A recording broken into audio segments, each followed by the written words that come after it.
back to the back of the truck. Nobody gets out of the car. The attendant comes out the back door. The one letter yesterday, which you probably got today. And you can see, here's Get the, it, your email today? right out the back. Yeah, but in the. Oh, okay. When it was floppy. One letter. I've heard the stories. None of my business. It was. But there's, you can have these if you want to show the council. No, they. Okay. But, and those are totally compliant driveways. Where's the emergency? No. Oh, that's here. Is that with the chain? Yeah, that's the chain, and they want them to fire us and put in the automatic system, which they're willing to do. Makes sense? They're just, they're certified. Oh, I'm sorry, well, you know what? Now, this is better. You can take this out with payment rather than, and then the attendant comes out here. That's the attendant. You always said propane tank. Martin, he's the owner. Oh, okay,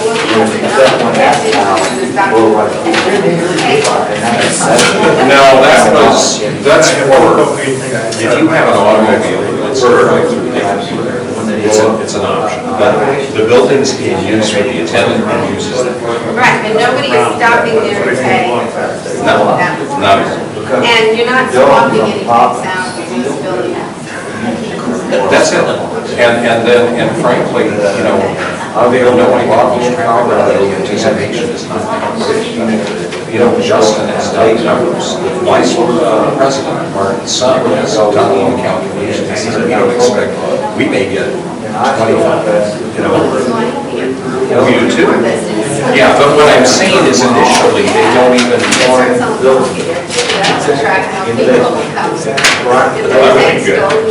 Thanks. So here, please take it, please. It's one way in truck. There's no turning around. Okay, thank you. Okay. Anybody wants to see the color map? So is that your? How was I supposed to know that was a landscape map? It doesn't say landscape map, right? But the other one is the site plan. You said this was just the landscape map to show how it That's their site plan with landscape. This is the real map that shows coming in. So no one goes to the coffee place itself, attendant comes out. Attendant. Yeah. It's the attendant. Yeah. So that's a big difference. Your buzzer. No, that's mine. Oh, that's your, sorry. I was thinking it was.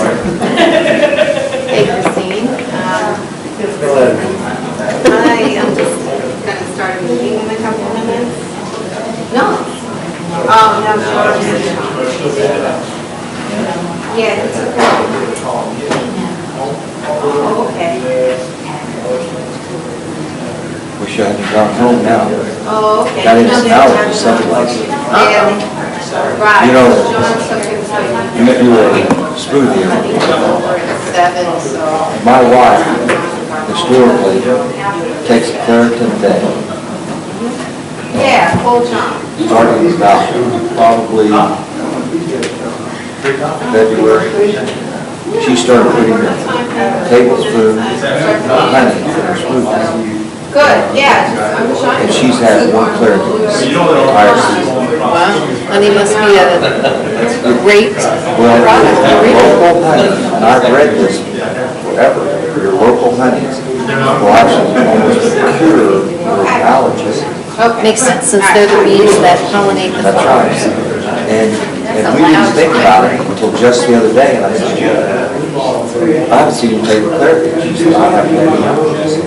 Wow. Put on Jimmy.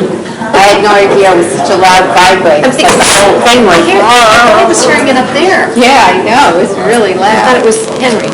You want these? Sure. Okay. It was Henry sending bikes down, huh? I thought it was. Thank you. Thank you. You know, Mayor Kavanaugh? Yes. You know, we also, as you know, we have to comply with all the codes. So, if approved, NFPA 58 fire codes, we've gone over all the building codes, so. Did you you didn't used to be the company that was on the reservation, were you? No. Years ago? No, okay. I don't know what happened to them. They used to have space on the reservation. You mean Arizona Propane? Yeah, Oh, well, okay. yeah, they did. Yeah, they moved that this year. Okay. Yeah. Used to be there originally, when I first moved here. Yeah. There was a trailer. Yeah, that's where we used to go get our propane, at the trailer. Now it's over the Yeah, okay. But there's one in Glendale, one in Deer Valley, near Deer Valley or Park in Phoenix. Another in Pasadena. Right. But none of them are like this. This is a very small, single retail patron. They just went in next door to their corporate office. Yeah, you have a very nice office. Thank you. Brad. That's why they wanted to, because it's part of the same. I have that. So they can keep the offices here. Because when they had the reservation, they put corporate offices here. I'm sure the landlord's house is filling his building. Recommendations, because so far it's usually gas up against gas.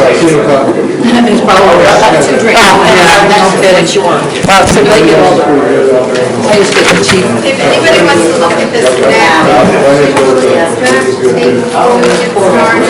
I had a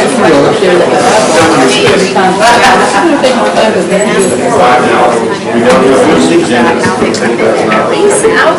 He drew this, he said, who's leaving the car, they're not gonna sell Focus on propane. building their paths, so we're not getting the whole hour and a half road trip.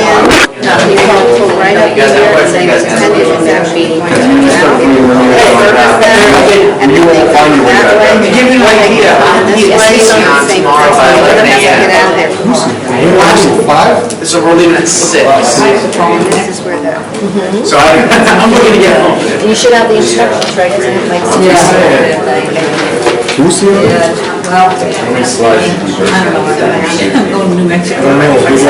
I was confused about how they're coming in. Oh, for the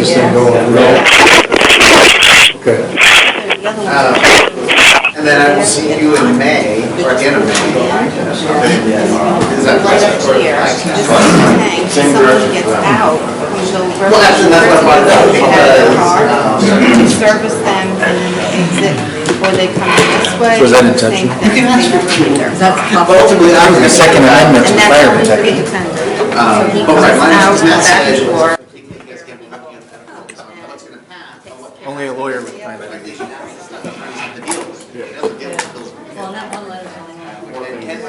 Yeah, and that was from the homeless. We'll remind him where his salary is. Bruce, Oh, no, not hey Bruce.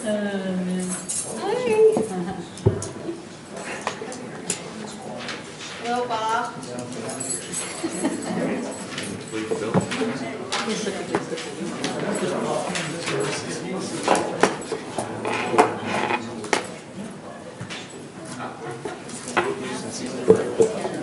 Ready to start?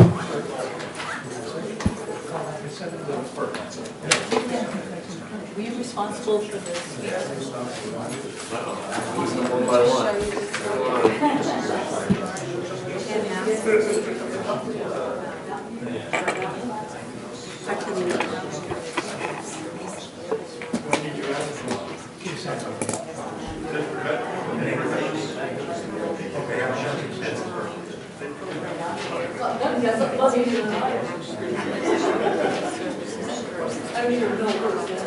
Okay.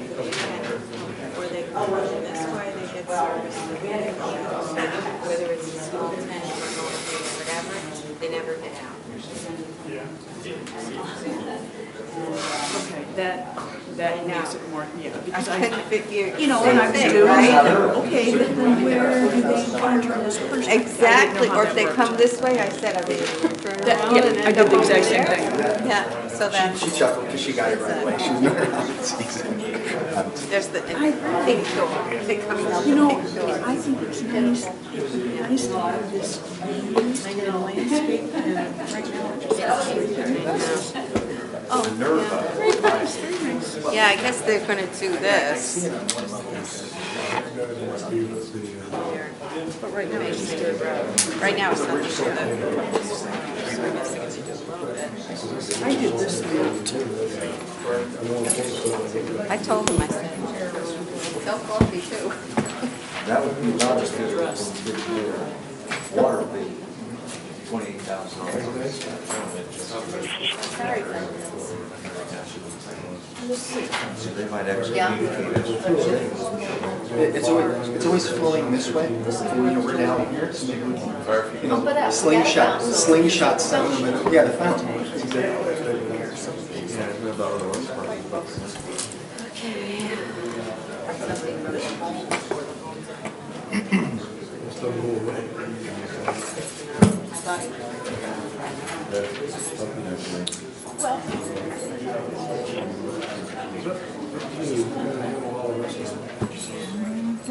All right, better get started. Overtime.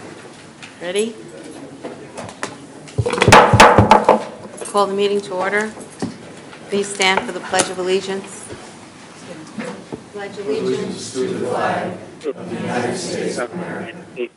Republic for which it stands, one nation, under God. With liberty and justice for all. Pastor Pierce could not be with us, so we're just going to have a moment of silence.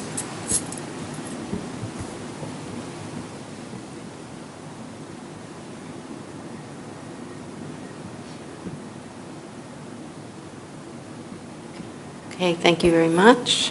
Everybody can be seated. And we'll have roll call, please, Beth. Mayor Kavanaugh? Here. Councilmember Dickey? Here. Councilmember Brown? Here. Councilmember Yates is absent. Vice Mayor Hanson? Here. Councilmember Elke? Here. And Councilmember Leger? Here. Kind of. All right, let's see, I'll start off with my notes for today. I actually don't have any economic development update. We haven't really had any meetings. Things are kind of slowing down for the summer, so just have the report for today. We can all tell by how easy it is to park at Safeway that our snowbirds have gone back to their other homes for the summer. And while we joke sometimes about our snowbirds, and they joke right back at us, I do want to mention a few things about them. First of all, many of them are a big part of our volunteer team, helping us with everything from events to Meals on Wheels, Make a Difference Day, town hall jobs. There are art docents and museum docents and school volunteers. Every year when they come back, they check in with Heather, our volunteer coordinator, anxious to help out their second hometown. They also are a big help with our economy, boosting sales tax revenue in our restaurants and all our other shops. I just want to take this opportunity to thank them for choosing Fountain Hills as their second hometown. We wish them a good summer wherever they are and look forward to welcoming them back next fall. In the meantime, the economy of Fountain Hills is in our hands, we who have chosen to make Fountain Hills our only hometown. We all know that our businesses struggle during the summer months, not only because the snowbirds have gone, but summertime is vacation time when many residents are away for parts of the season. The local business community is grateful to all the permanent residents for continuing to support them by shopping Fountain Hills and helping to make our hometown a great place to live. Now to the class of 2014. On behalf of the Town Council, I'd like to congratulate you and to wish you all good luck on whatever path you have chosen. We are very proud of our graduates and wish you the very best. Thanks. And now we have presentation by the League of Cities and Town regarding the 2014 legislation. Ken and Renee. I'll tell Mayor Kavanaugh, members of the council, Renee Guillen's here with the League of Cities to give you a little highlights of this past legislative session. Renee's becoming a regular. It's Mayor and Council, this is becoming my second home. I'm like a snowbird that still lives in one county. Good afternoon. As Ken said, my name is Renee Guillen. I'm the Legislative Director with the League of Arizona Cities and Towns.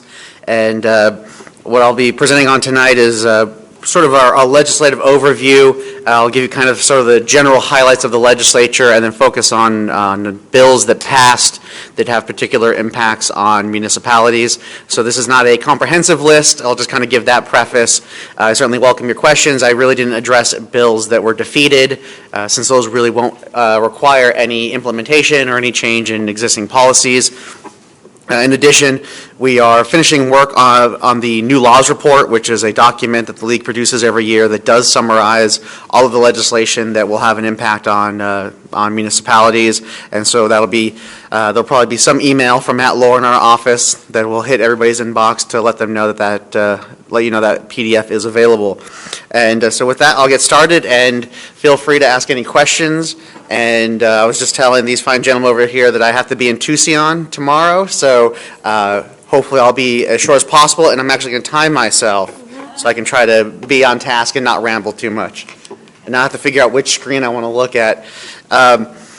So I really just want to provide sort of the session at a glance, the overview, just some bill stats I know for those who are obsessed with the legislature like me. These are the kind of things we kind of pay attention to.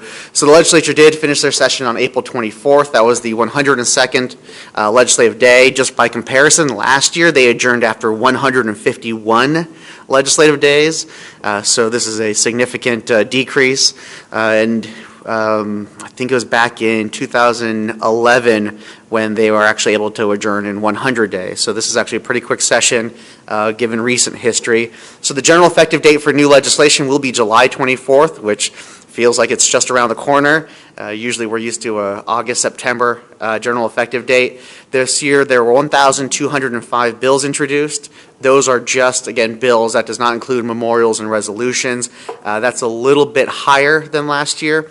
303 bills were sent to the governor for action. That's a little bit higher than last year.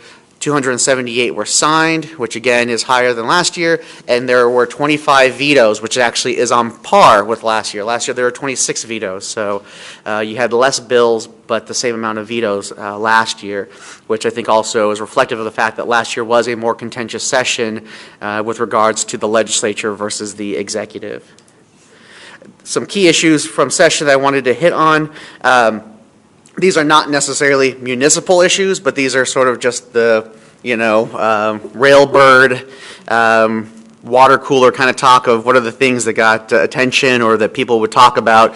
And, so this is just sort of a generic overview of some of the issues that you may have seen or become aware of that the League necessarily did not engage on.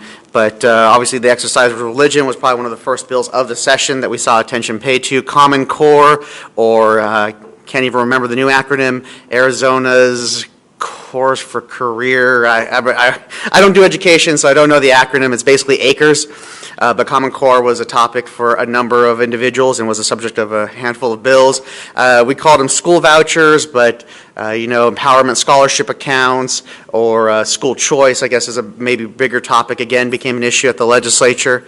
CPS reform was a topic that is yet arguably unresolved, and I'll get to that later.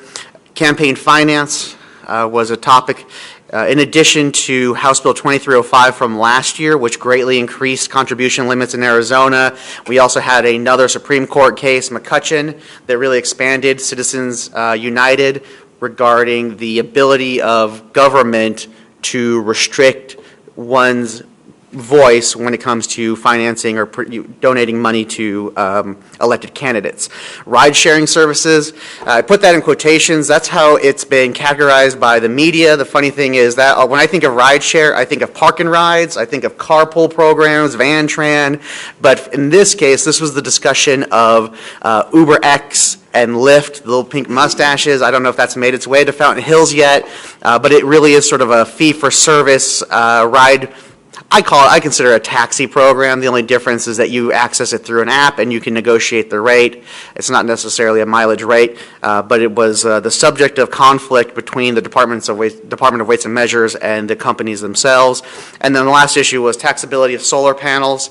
For those who are not aware, DOR issued a interpretation, a ruling, where they found that solar panels on your roof, especially if they are leased, was essentially you're a power provider, just like if you were a power plant, and therefore subject to property tax as though you were a power plant. And that was an unseen change, and it got the attention of the solar industry as well as the attention of the utilities. And then I won't spend too much time on this, but we have a slide here for sales tax reform update. Last year, Mayor Kavanaugh probably remembers very fondly, well, I don't know if I should say fondly, but very well remembers the struggles we had dealing with what eventually became House Bill 2111. Tom Belshey is our deputy director. He's been really kind of the lead point of contact on the implementation. I think I'm feel comfortable saying that the implementation is going well. We have a timeline. We have a timetable. We've been working with DOR very closely. We've been having, I would say, weekly meetings in that we've been meeting multiple times a week, either with just municipal staff or with DOR staff on these issues, which essentially have been broken down to 3 groups: portal and administration. Now, as Fountain Hills, as not being a self-collecting city, some of the stuff you might think may not impact you, but I think there will be indirect benefits. For one, we've always talked about this portal, and the more taxpayers you can push to online payment, the easier it is to comply. The higher compliance, the higher revenue without actually having to raise taxes. And frankly, that also means that those that are paying taxes aren't subsidizing those who are ignoring the taxes that are due. Auditing is another issue that affects a number of cities, even those that are not self-collecting. And then contracting, construction, that's an issue that still needs to be hammered out. It's still being worked on. But as you recall, this was an issue that was very, I think, near and dear to everyone here. This was the issue about where do you pay sales tax on the materials that you buy to build new homes and businesses. And the proposal at the time was to move that to a point of sale, which if you're a community like Fountain Hills and a number of other rural communities where the lumber, the steel, that is being used in this new construction is not purchased within your community, that means that move will move sales tax revenue away from your community to wherever it's purchased, whether it's elsewhere in the state or elsewhere in this country. And then just a note that we actually did bring brought a staff on. Lee Grafstrom is a former tax auditor for the city of Chandler. We actually brought him in as our tax policy analyst. He is probably in more meetings with DOR than I can even count. He is sort of our lead on these issues. And we will also be using him for making sure that all cities and towns are kind of in compliance when it comes to updates to the model city tax code and their own tax codes. And so far progress is going well. So now the bills that were passed through the legislature, so you can see I kind of gave a little header. So these are the ones that actually were enacted into law and will be coming soon to an ARS statute near you. This is a good bill to follow up on the 2111 discussion. House Bill 2389 is the trailer bill to the tax reform bill from last year. There are a number of changes in here. The league position you can see here is neutral. That's because there will be a fiscal impact on self-collecting cities and towns. Because one of the positives is that it does move essentially everyone in Arizona, the state and cities and towns, to a uniform licensing program. So if you're the business, I think this is a very business-friendly move because then you know in terms of proration, in terms of renewal, it will be one system. However, you will be issuing one TPT issuance license fee, but you cannot charge for renewals. And so for self-collecting cities that have their own TPT license, they'll be losing that renewal revenue. So there is a significant impact for some of our members. However, one of the great changes that I kind of hinted at on the last slide is that it actually requires that if you are a multi-jurisdictional business, and this was a request from the business community, if you're a multi-jurisdictional business, you must file online. And that will be a great savings to the state and for cities because then, frankly, paper filings take man hours, they take staff. The more you can move to an automated system like an online portal means it's less staff you have to maintain. It means increased efficiency, increased compliance. I think this is actually a very progressive move for online sales tax compliance. And then there's just a few other cleanup issues that were covered in that bill. House Bill 2571, this was a league resolution that came out of Yuma. It's been a league resolution for a number of years. This is the first time we were actually successful in getting it to the governor's desk and getting it signed. And in a nutshell, basically increase restitution for the victims of graffiti. So if you're an individual, or in particular also if you're a government or business entity, what this means is that before there were essentially caps on what you could order, what courts could order in terms of restitution, and for anyone who's sort of been a victim, you know the standard is you've got a gray block wall, it gets tagged, you cover it up with gray paint, but you can clearly tell where it was covered up. And so what we're really looking for is the ability for victims to be fully recovered. So I think that a number of entities will see benefits from this legislation. Senate Bill 1326 was also pursuant to a league resolution.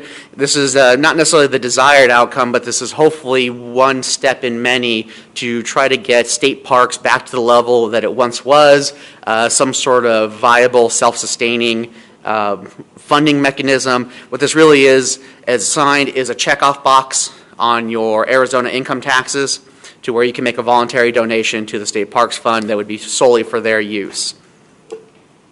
Senate Bill 1331, just one of the things that, the real reason I have this on here is it adds teeth to the Model City Tax Code. And I think, or I hope everyone here knows that Arizona is in fact rather unique with our Model City Tax Code and the, I guess you'd call it the mobility that cities and towns when it comes, the cities and towns have when it comes to determining what they are going to tax and what that rate is going to be.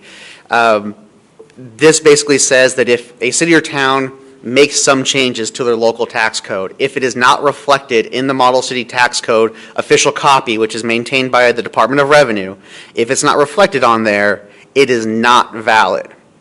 And you might think that's kind of odd for the league to be okay with such a measure, but the reason is the whole point of the Model City Tax Code was to give the business community a one-stop shop to where they could go and find everyone's tax laws. So they can go and know what are the tax laws governing them. So if it's not reflected on that website, then they don't know they have to follow it. And so by adding some teeth to that document, it preserves the document, and that's really what we're looking for, because this is a system that's been in place, I believe, since 1988, and we would like to see it for decades to come.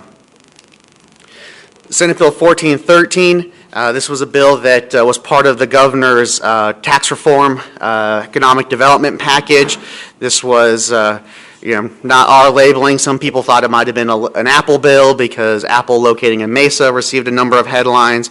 But really what this is exempting the TPT paid by utilities or paid by manufacturers used for manufacturing. In its final form, it does not require local governments to provide a similar exemption. But what it does say is that if you are going to provide an exemption for electricity and gas, you must do it for everyone in your jurisdiction, not just picking and choosing company A but not company B. So essentially what this means is there will be a new option in the Model City Tax Code to exempt manufacturers from the TPT on utility usage. Just for I don't know, I imagine there's probably not a lot of large-scale manufacturing in Fountain Hills, but the real bottom line of why I put this bill on here is that as introduced, it would have reduced state shared revenue to all cities and towns by $10 million. In its amended form, it's only $1 million statewide. And I know you also amended that in the beginning because the definition would have allowed somebody working in their garage to say, I don't have to pay electricity because I'm building something. And Mayor, that's a great point. That was one of our concerns, is that there was no definition of what a manufacturer was, and the bill really just said is defined as its common meaning. Well, people manufacture, anyone who's a craftsman, and so that was a concern. And so, yeah, we were very glad we were able to get that amended. And then I just wanted to mention a couple of bills on the veto front. Two bills I wanted to mention specifically. House Bill 2339. This is sort of the standard bill we see every year regarding guns in public buildings, that if you're going to prohibit guns within your public building, you have to meet certain requirements. I will say this is probably the softest of the measures we've seen. This was basically the wands and then security personnel, whereas in the past we've seen the big TSA models mandated along with armed, law enforcement or armed security. So this was the lowest, but it would have applied to all entities, and ultimately the governor vetoed it because of the cost to the state. And then House Bill 2517, this is a bill that the League opposed that was ultimately vetoed. And I think that, I think there are probably some cities and towns that opposed it because of the fact that it addressed firearms, but for the League, our opposition really wasn't that this was a gun bill. The issue is if you actually look at the mechanism of the bill, it was saying that city and town officials, both elected and staff, could be held personally liable for their actions. And actually for staff, it said that they could actually be terminated from employment, and then for elected officials, again, you could be personally liable and personally litigated, and the city or town would not be able to defend you. And frankly, that is a big jump in the standard political science of what it means to be an elected official and to act as a collective governing body. And, again, one of our concerns is, our concern was that it would really only impact city and town officials, would not impact the legislature, and holding elected officials personally liable for their actions while acting in their official capacity, we just think goes down a bad path. So you could, cut guns, insert widgets. It really doesn't matter what the issue was at stake. It was the policy regarding the punishment, and ultimately the governor vetoed that bill. Renee, can you speak to where is that coming from? What's the impetus excuse me, what's the reason or the rationale behind that? Right. Mayor and council member, there was some discussion that cities and towns were adopting ordinances in violation of the law, of existing statute. But existing statute already says that if a city or town adopts an ordinance regarding firearms that is stricter than state law, it's void. And so the kind of subsequent argument was that you needed real teeth behind it to get those council members to stop doing it. But we haven't seen any lawsuits regarding a specific ordinance adopted by a city or town where a judge failed to enjoin it or prevent it. So, that's sort of just kind of the rumor mill. I can't really point to City X adopted this ordinance, which was then challenged in court, and people were just satisfied with the judgment. So it's really just kind of more, I guess, hearsay, for lack of a better term. Just on that also, the idea that they could have been told by their own town attorneys that it was legal. So, the law, as we know, there are a lot of interpretations and a lot of things that can happen. And as in fact, the legislature has indeed passed laws that their own rules attorneys have deemed unconstitutional. So basically, if they pass a law that's deemed unconstitutional federally, they still can defend it and use public monies to defend themselves. But if we, and again, take out the idea of what the issue was, we could kind of go back to that water one where we had to write the check, and maybe somebody could have decided, hey, Fountain Hills, you're not following the law because you're refusing to pay $30,000 to the Department of Water Resources.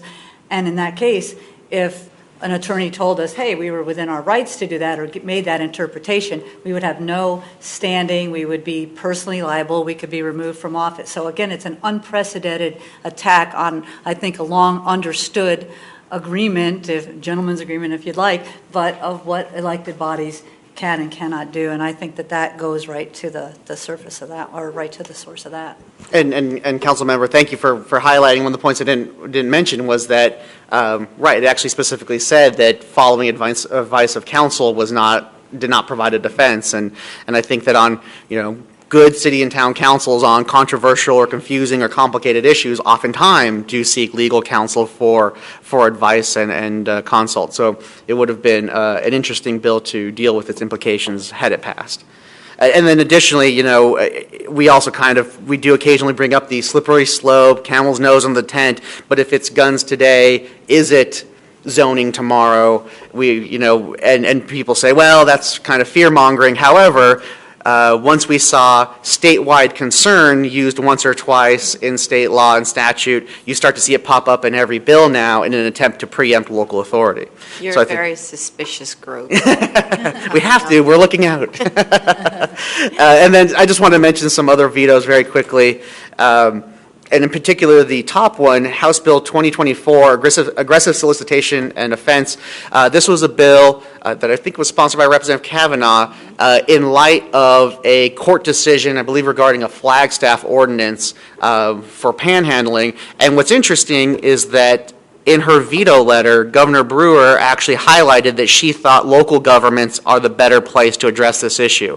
I was like, hey, I should frame that. So I did want to bring that up and highlight that because of one, I think that's a good sentiment, and then also I think there are many cities that are trying to figure out, not just Flagstaff, but other cities that are trying to figure out what is the window when it comes to panhandling. And so this is actually an issue we've identified, kind of taking the lead from the governor, if you will, that the league is looking to employ council to maybe develop some sort of either a legal opinion or perhaps even a recommended ordinance for cities and towns to adopt and adapt for their needs in order to address this issue.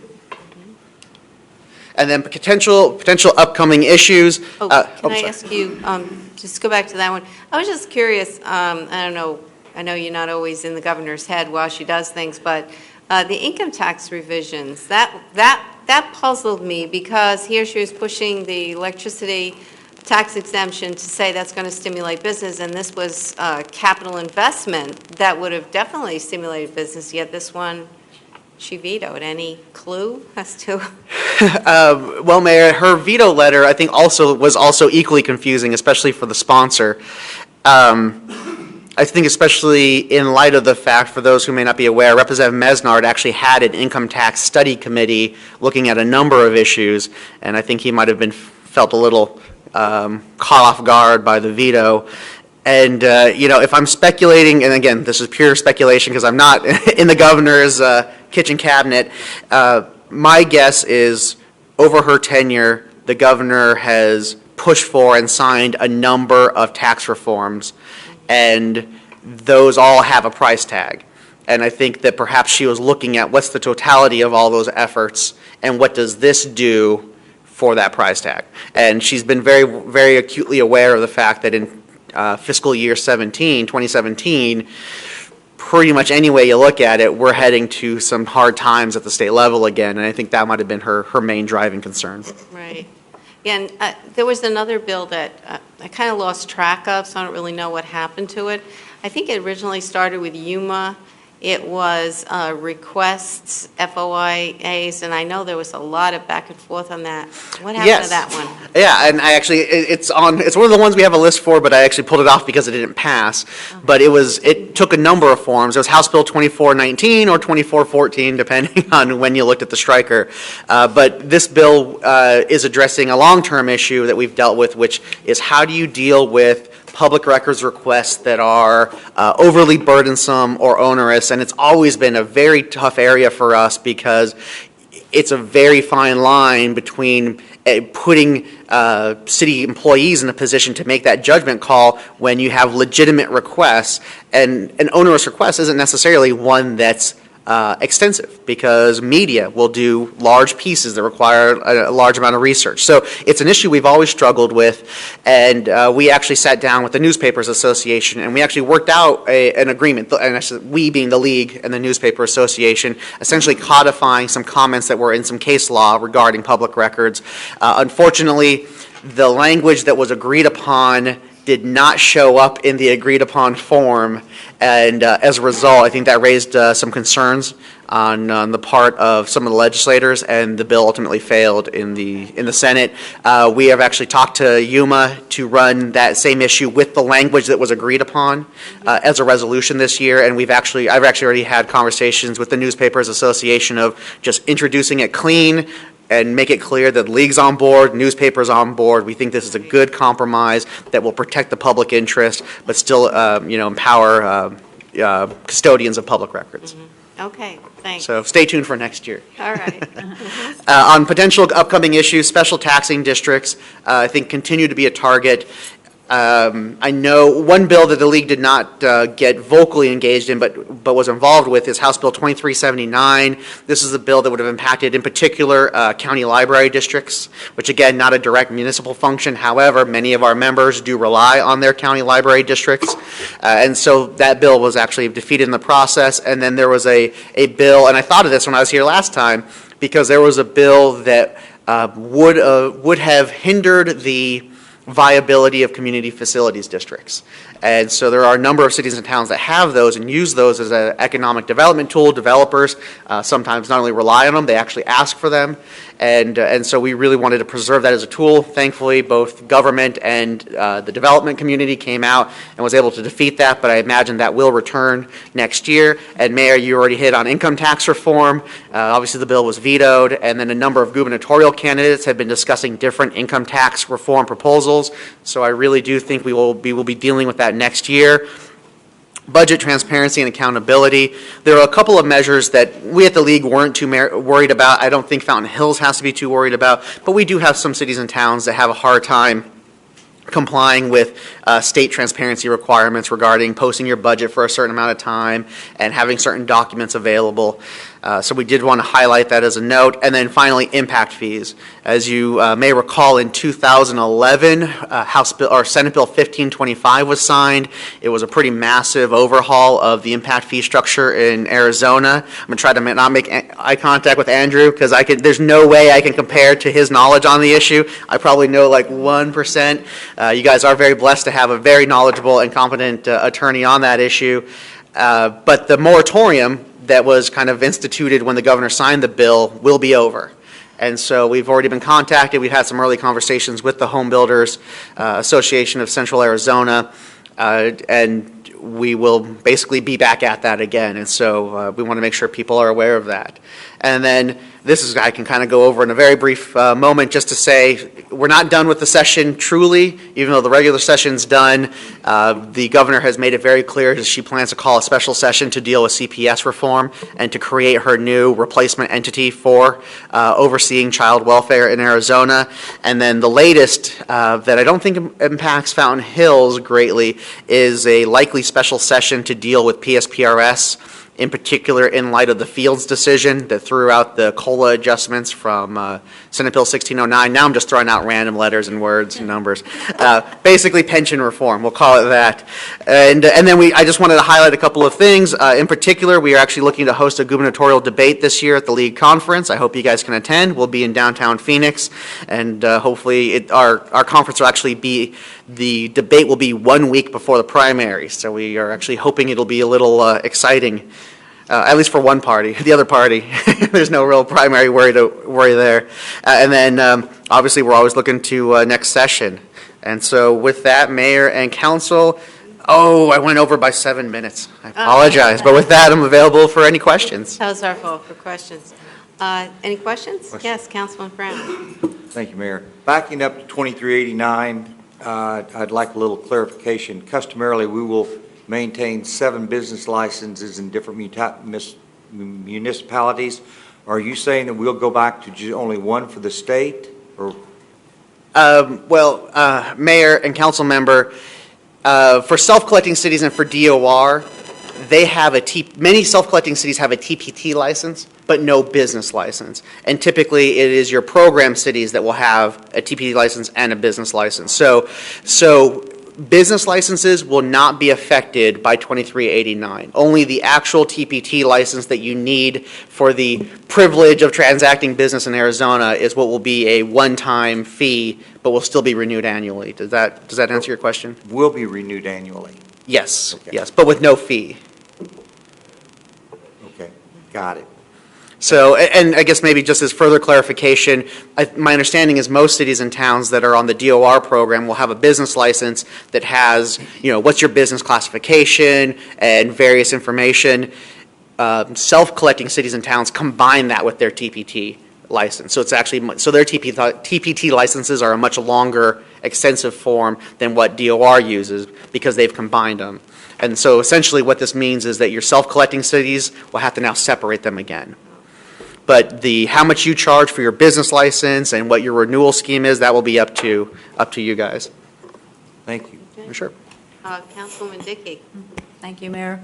Thank you, League, for a lot of your work. I know that mostly the mayor and I were on those Monday morning calls, and you really kept us up to date, and you did manage to get rid of a lot of bad things that were about to happen. I'm sorry to say, though, that given that the bills that were actively opposed by Fountain Hills and the League, some that you just brought up, some of those were supported and even sponsored by our own legislators here and, that represent the town of Fountain Hills. The 2517, the one that we just now talked about, which was about, where we could all lose our positions and even on advice of attorneys, was actually sponsored by our two representatives. So I hope that next year, that when at this time next year or during the session, that we'll see more consideration for the things that we as a council have voted that we believe are in our town's best interest. Luckily, 3 of the ones that we were opposed to but did pass with support from all of our representation were vetoed or failed. The one that did not fail was the fireworks.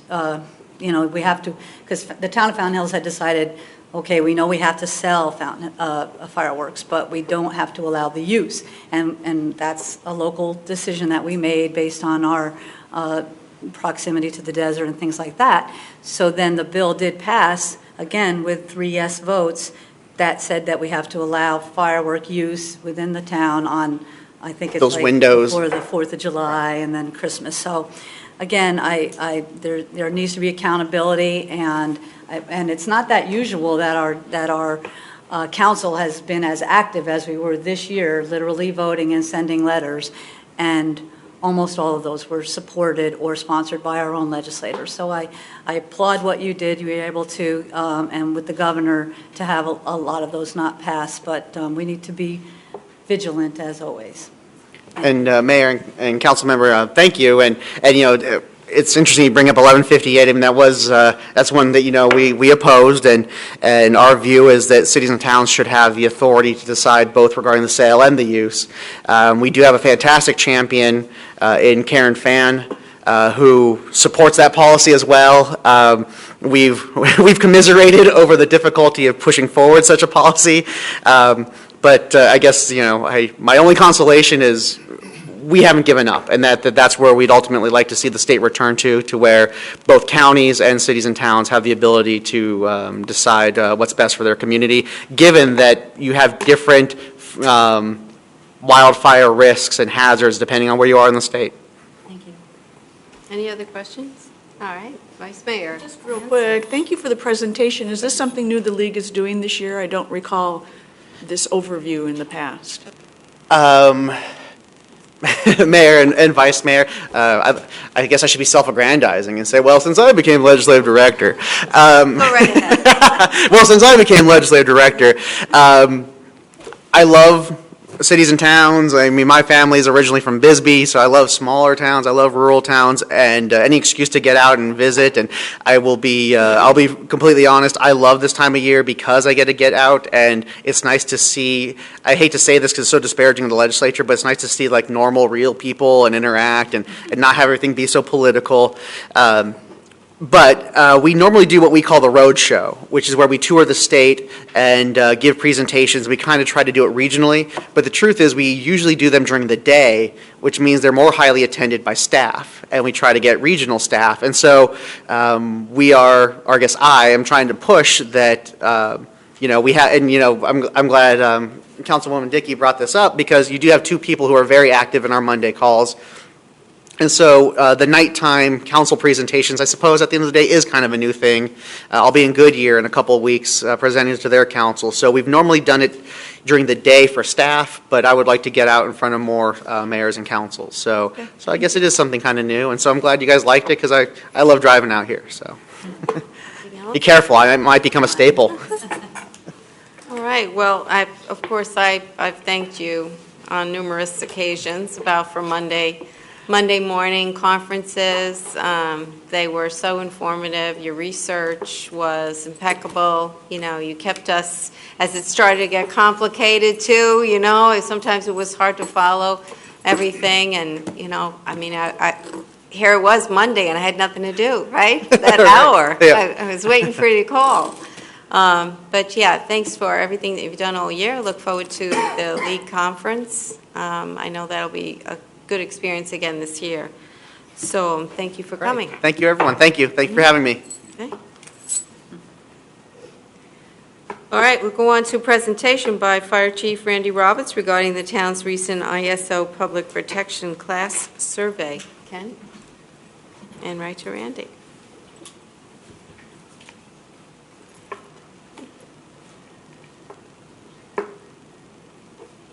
Good evening, Mayor Kavanaugh and Council. I'd like to just give you a very brief presentation this evening of our recent ISO audit. It started about 6 months ago, and we just received our results. ISO is a nationwide provider of underwriting and risk management with a special focus on providing information to insurance companies on community fire protection efforts and building code effectiveness. ISO collects and evaluates information from communities on their structural firefighting capabilities and then assigns a public protection classification number. And as you know, we have a lot of services we do, predominantly emergency medical, like most fire departments nowadays.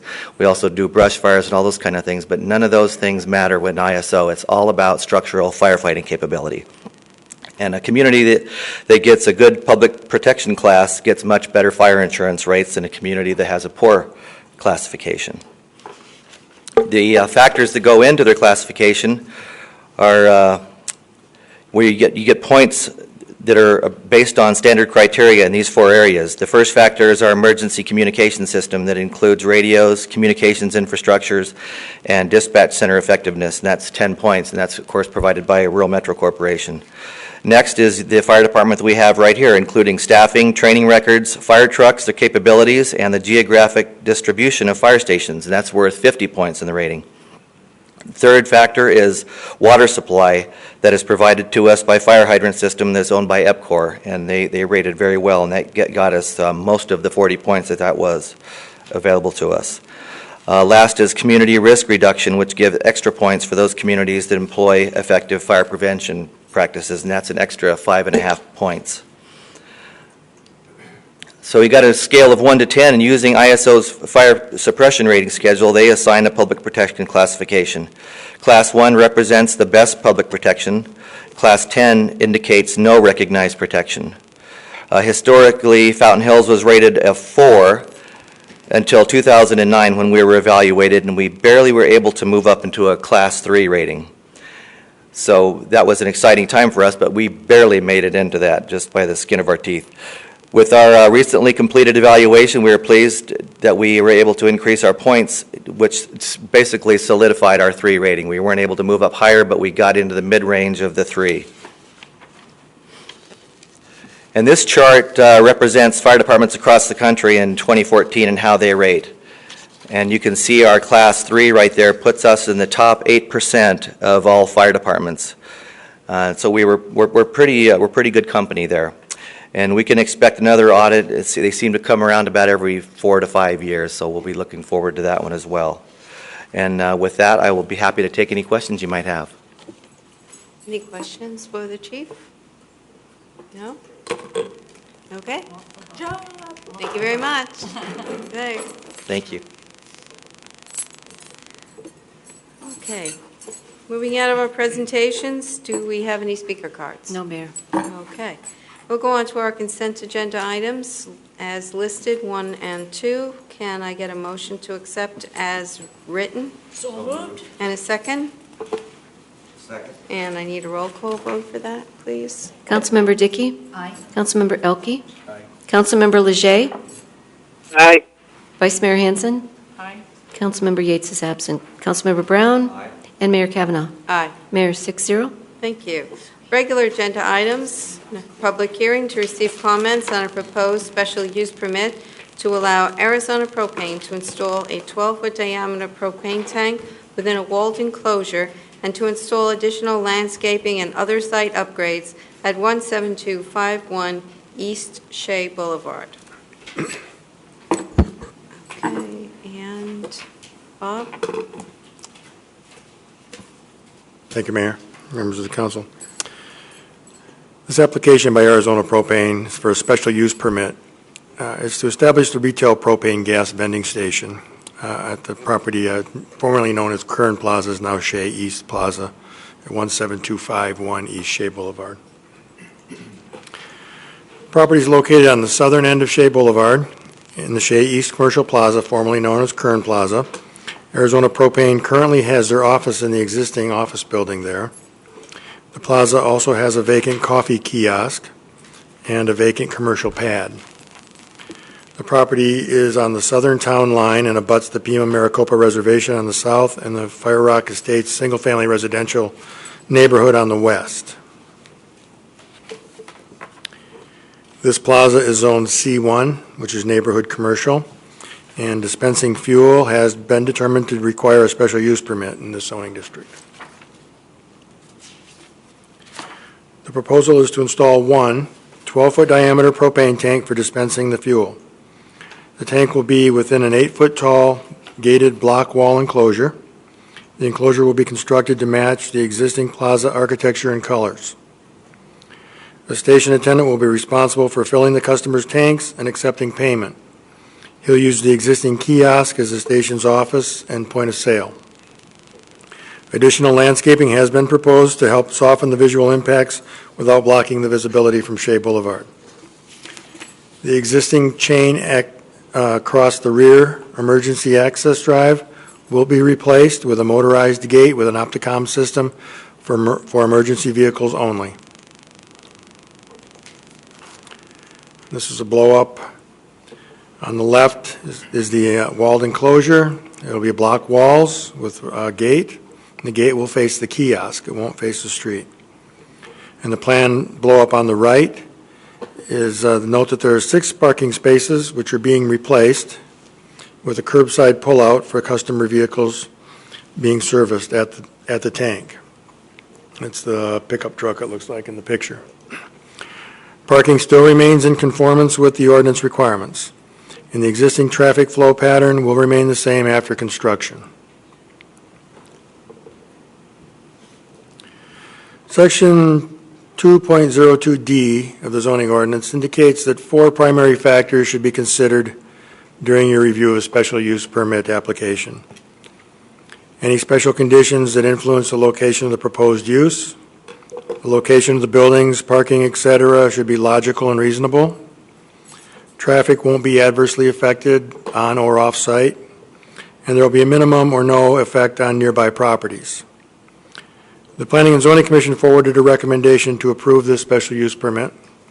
The staff also believes that these conditions have been adequately addressed in the proposal and recommends that the Town Council approve the special use permit to allow the propane dispensing, subject to the stipulations in the staff report. That concludes my presentation. The applicants are here. If you have any questions, they've indicated they're available. Okay, any questions first for Bob? No? No questions for Bob? Okay. Do we have any speaker cards on this? The only cards we have, Mayor, are the applicants. Okay. Do the applicants have anything that they need to add to that presentation at this time, or? No? Okay. I know I went down to the site because I had a few questions, and, you know, just some of the questions I had, which have already been answered, are that no one gets out of their cars, the vehicle pulls up, a service attendant comes out of that kiosk area and services the tank, and takes care of everything right there at the car. And also, I know people at home can't see the map, but the map shows how everybody just comes in and then goes right out, and there's no turns or anything involved. Let's see. And I know that Bob, we didn't get any, the people that live up on the hill, we didn't get anything from them saying that they objected. We got one letter yesterday that came, which you should have gotten in your emails either yesterday or today. That was the And only. that was the property, someone who owns land? Yeah, if I go Okay, that back to was the land aerial. one. Okay.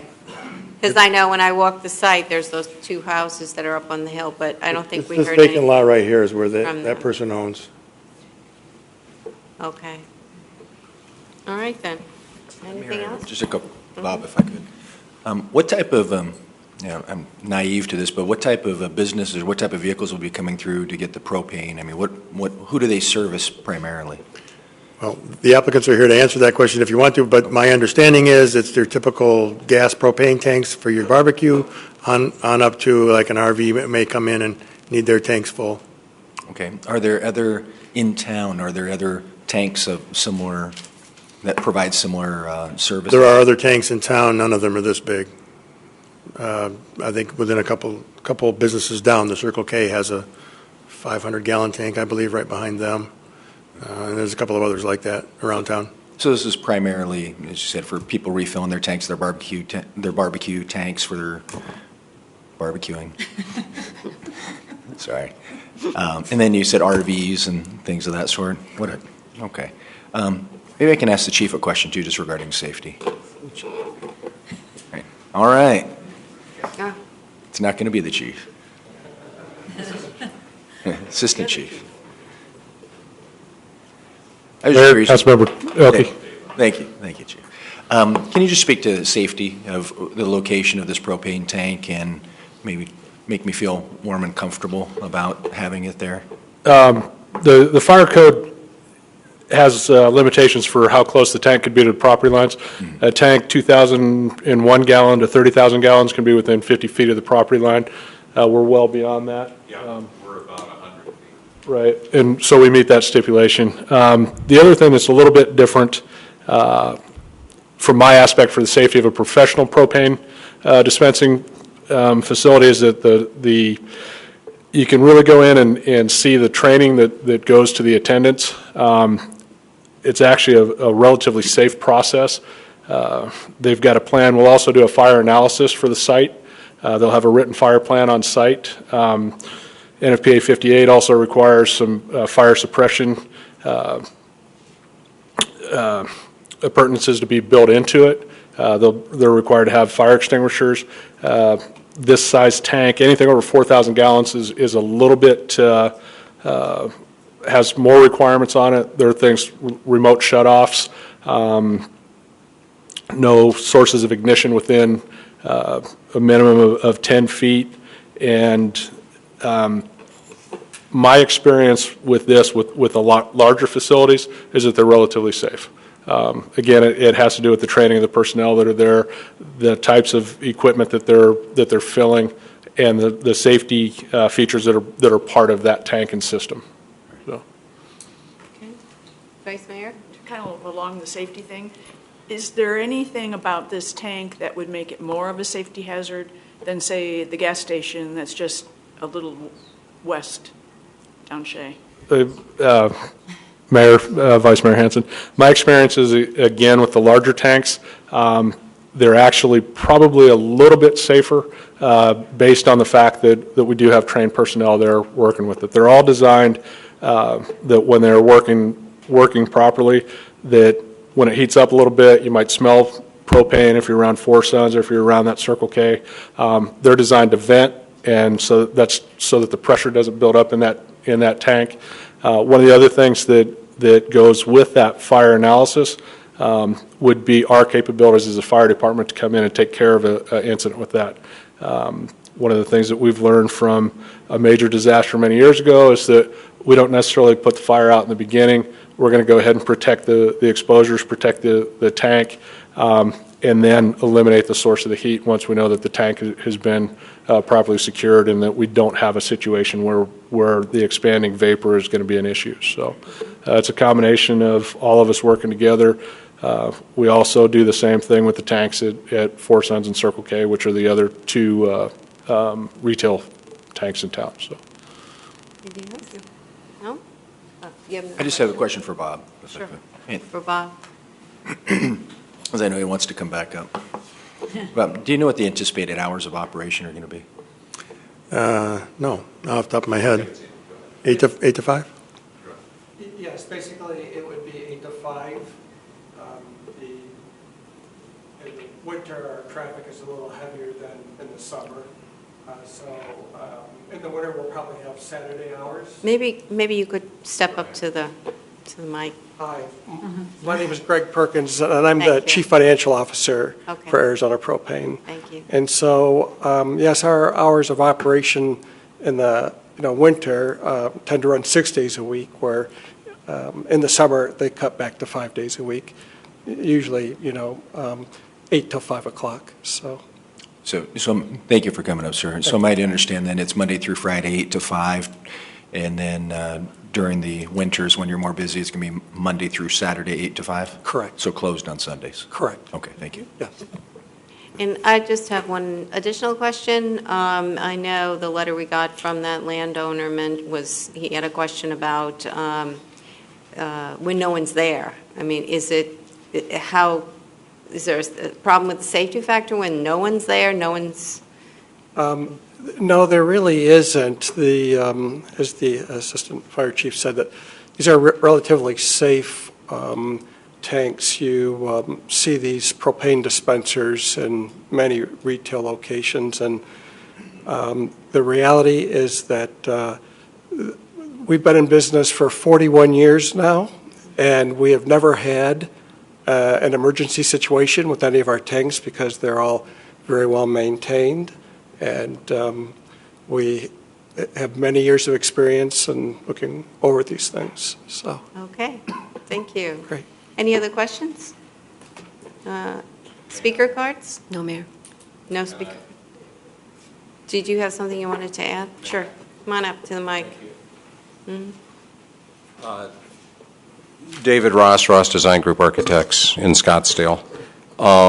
No, all I wanted to make sure, Mayor Kavanaugh, on the circulation and such, were there any more questions on that? Our driveways are commercially compliant. They're not being modified. They're minimum 24. Many are, there's 30-foot wide drives in there that'll accommodate the traffic. And anything, if a larger vehicle is coming in, it's all one-way traffic. There are no turns, meaning they're directed to go in one drive and straight out through the other. Does that make sense? So in other words, there will be no, I just want to make sure that issue is addressed, because if it was a concern to anyone, I can answer any of those questions if you'd like. So, Well, Any other- just as, that was one of the concerns in the letter that we did receive, that the recreational vehicles, if they exceed 50 feet, that they wouldn't be able to navigate through. But from what you're saying, it's pretty they do. straight. I mean, yes, and it's one-way traffic. They're all commercial-grade compliant driveways that are compliant with the radiuses and the truck sizes of what's being used, as well as an RV. And the truck that would fill the tank whenever it's required, which may only be once a month, for example, that's a maximum of 30 feet long. An RV is usually 24 to 28 feet long, depending on the size. They can max out at 30. But the point is, these drives are designed for that when the office building was built. So there are no issues there. Okay. And Okay. your corporate office is located right in the building? Well, again, I'm the architects for Arizona Propane, but yes, their corporate offices are immediately adjacent. And Martin, the president, wants to have a presence here. He's been a resident of Fountain Hills since, 1977. I'm sure, I would think many of you, I don't know if any of you know him, but so it's an imperative part of their business to have this retail outlet for the town of Fountain Hills. He'd like it adjacent to the corporate office. So the intent has been, it gives him the presence to keep his 41-year-old business running properly, and that's why. But again, it's a single dispensary, which is a very small dispensary if you think about it. This is not a multiple dispensary that's attracting a great amount of traffic. It'll be a smaller amount of traffic going there. Well, and it'll be taking a vacant piece of land and getting some landscape on there and Yeah. actually be enhancing that one piece of Well, property. it's true. We're putting trees on to screen it from Shea Boulevard. The gates are oriented to get to the tank if they ever need, or when they need to. toward the kiosks in the office building so that it's not being directed to the adjacent, landowners or parcels. So, yeah, we've tried to do that, and Bob's been working with us every step of the way, so. Okay, thank you. Nothing else? And no other speaker cards? No, ma'am. Okay, thank you. Thank you. All right, then I'll entertain a motion on this item. Mayor, I move to approve the special use permit to allow Arizona Propane to install a 12-foot diameter, 6,000-gallon propane tank within a walled enclosure and to install other site upgrades with additional landscaping as presented and subject to the stipulations outlined in the staff report. Second? Mayor, are we still in the public hearing? No. Are we out of that? We're out. Yeah. Here we go. Okay. All right, I have a motion and a second. Any further discussion? All right, all in favor of the motion? Aye. Aye. Any opposed? All Mayor, right. 6-0. Okay, consideration of resolution 2014-24 adopting development fees in compliance with ARS 9-463.05. Andrew. Madam Mayor, members of the council, this is the final step in our year-long odyssey of adopting development fees. Renee mentioned earlier our fun piece of legislation from 2011 that is requiring this substantial overhaul of your fee process. Two things that are going to make a dramatic change in the fees beginning August 1st. The first of them is that a number of categories have been eliminated as not being able to be collected anymore. But more importantly, what's happened because of the limitation on the time periods in which you have to collect and spend the fees, the refund provisions in particular, those constraints have forced a much more conservative infrastructure planning process so that you have to make sure you're done with it within 10 years for the types of infrastructure the town builds. So as a result, your entire streets category is at zero for the next period of time until some major streets projects that are development related are identified. Some of the ones that were earlier in there, like Fountain Hills Boulevard, with the state land parcel anticipated as coming in, if that starts to actually develop, there'll be an amendment to get Fountain Hills Boulevard back in the plan. There are some other possibilities, but that was pretty much it for streets. Law enforcement is another one for which we don't really have a project identified. There's a law enforcement component in the newest fire station plan when that does come to fruition, but it's a small piece and there's enough fund balance for that. There is no longer a need to be able to collect for the library and museum because the library is too big under the statute. You have to be under 10,000 square feet, and the town is not in the doesn't have any future plans for expanding the library. So as a result, what you have currently today, mainly because of the streets fee, is quite significant. If you have a single-family residential home, the development fee is about $8,000, just a little bit over it. And what it will be for that same single-family home going forward is $1,601. So there will be a very substantial drop in the amount that is charged for development fees from August 1 until your next fee update, whenever that is. You're required to update it every 5 years. It can, of course, be updated on a shorter period than that if we identify a need. But for the time being, this is the best that the town's going to be able to do with what's planned in the capital plan coming forward. The other major piece of this is the carry forward funds. Those are the substantial amount that was collected in open space that's related to what we're considering a park facility now, because that's how the new statute categorizes it, for the trailhead and a number of the other funds. Those will be expended for allowable uses in those funds during the CIP process over the next few years. But for the time being, you'll only be collecting new fees on fire and emergency and parks and recreation. I'd be happy to answer any questions. Thanks. Any question for Andrew? Do you have any speaker cards on this item? No, Mayor. All right. Then I need a motion.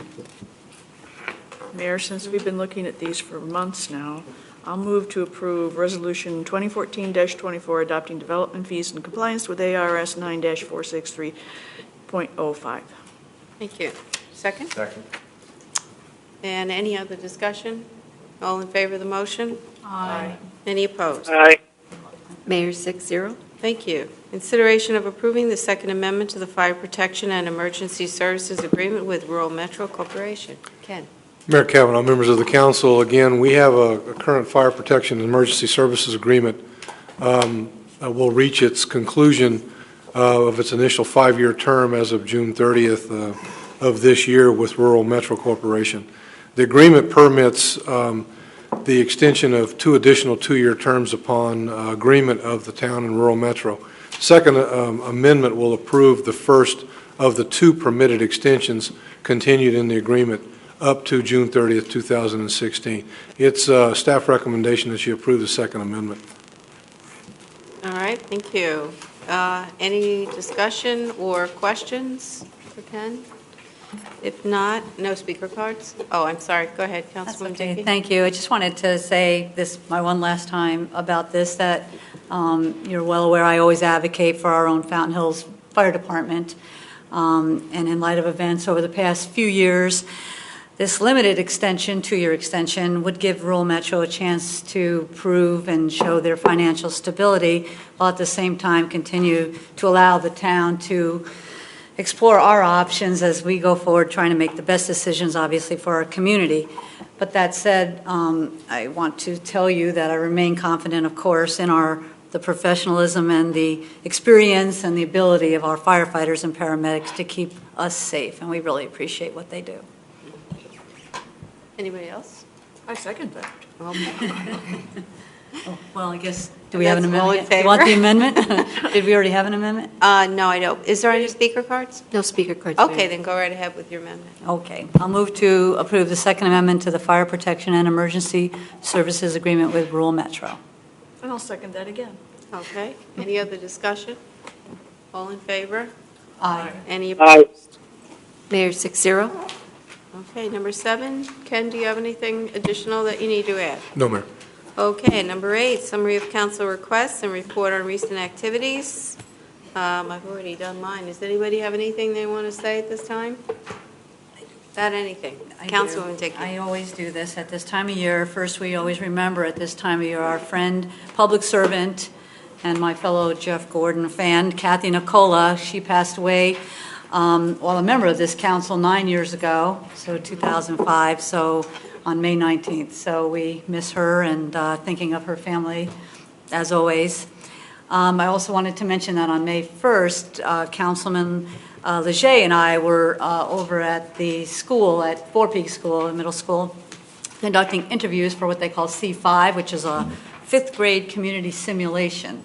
The teachers call it, this is the way the teachers describe it, all too soon, these kids will be applying for jobs and independently patronizing our businesses. Ensuring their success as citizens of Fountain Hills depends largely on how they feel they fit into the community, and as educators, we want to provide for them as much help as possible as we send this class up on its way, the educational ladder, and eventually out into the world. And in support of this purpose, they host this 5th grade, they call it Economy Simulation C5. So they gave us some questions. We met with these kids one-on-one, and tomorrow they're going to be having setting up like a bank and things like that over at the school. And I know Henry's not here, but he's on the phone, but I'm sure he would be, he was equally impressed by these kids, the way they handled themselves, shook your hand, looked you in the eye, did all that good stuff. So it was a good experience. Great. Okay. Anything else? If not, I'll entertain a motion to adjourn. So moved. Second? All in favor? Aye. Any opposed? Thank you all for coming.